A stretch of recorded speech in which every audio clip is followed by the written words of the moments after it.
če gledamo celoto 14 forumov, smo se vedno bolj približali temu res človeškemu izpeljevanju prispevkov, temu izlitju glave in srca. In glavo ni težko izvabiti, srce je malo težje včasih izvabiti. Nekateri so bolj pripravljeni to storiti, nekateri so malo nerodni pri tem, ampak kot rečeno, še pri vseh se mi zdi, kjer je bila možnost intervenirati, je to uspelo. Ja, jaz kot več kot 20 let ekološka kmetica razumem podnebne spremembe kot nek upor narave, glede na to, kako ljudje z njo sodelujemo. Kajti tako ljudje, kot izobraževalci, kot vlade in nasploh učeči se, moramo zdaj, danes storiti nekaj za to, da bomo ohranili našo zeleno in trajno naravo. Torej ne moremo mi izhajati iz tega, da kar živimo tako, kot smo živeli, tudi iz tega vidika ne, ker ta definicija napačno predpostavlja, da bodo prihodnje generacije imele takšne potrebe kot mi in da bodo tako živeli kot mi. Če pa gremo mi tudi od spodaj navzgor, ne samo računamo, bomo odločevalce prepričali in potem bojo oni že zaukazali vsem, je dostikrat lažje. In v našem življenju je res tako, da se moramo razdajati. Pravijo, da je treba gledati tudi na tujo kožo, zato da nekega dne ohraniš tudi svojo.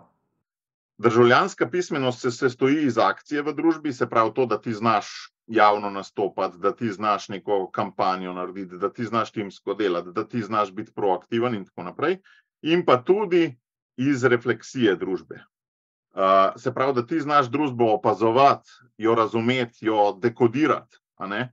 In velikokrat v Sloveniji jaz opažam neravnovesje med tema dvema elementoma, ki sta mimogrede tudi ena od prvih pogruntavščin izkustvenega učenja. Ne? V bistvu je vse povezano z našo osnovno psihologijo, ne? In vse je pravzaprav psihološka spretnost.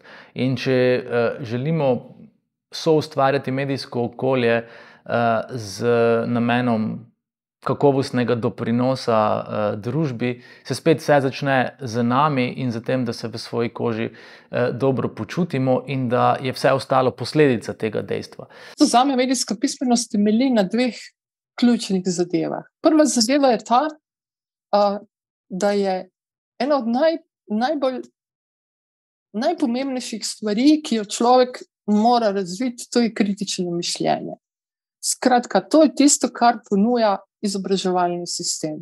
In na drugi strani je neka srčnost, človeškost, da stvari, o katerih se uči, da stvari, ki so pomembne za naše skupno življenje, z neko srčnostjo razumeš, razlagaš in si pripravljen na nek način vključiti v svoje lastno življenje. Če bomo uspeli v šolska okolja, v izobraževalno okolje, privesti preventivne programe, ki bodo omogočali, da bodo ljudje drug drugemu pomagali in da bodo se počutili sposobni, da seveda drug drugemu podajo roke, potem bomo verjetno se izvili iz tega krča nenehnega dopovedovanja, da gre vse narobe. Raziskave na področju zdravja in dobrega počutja posebej poudarjajo pozitivne učinke ukvarjanja z umetnostjo in kulturo na našo samopodobo, na našo socialno vključenost, prosocialno vedenje, pa tudi na družbeno participacijo in tudi dejavno, aktivno državljanstvo.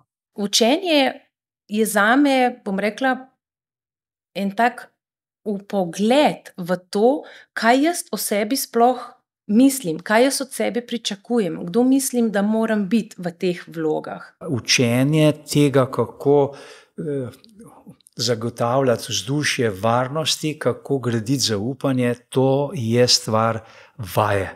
In če manjka besedišče, ne moremo povedati, kaj je z nami. In zato velikokrat, ko otroka, pa tudi odrasle, vprašamo, kaj je narobe, kaj se ti dogaja, kako se počutiš, smo tiho.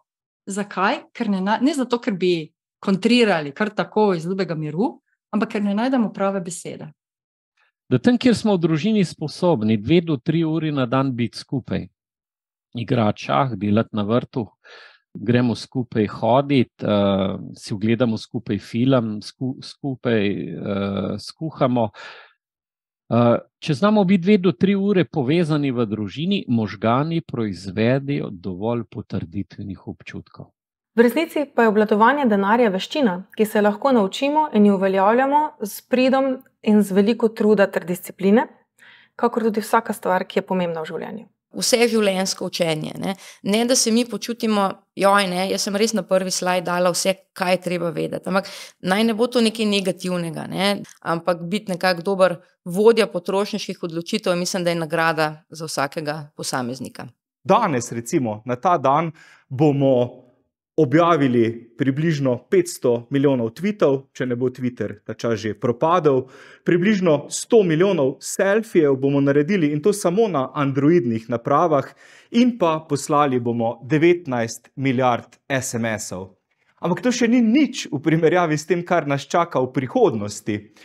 Do leta 2025 bomo vsak dan objavili 463 eksabajtov podatkov. Starejši potrebujejo usposabljanja, ne izobraževanj.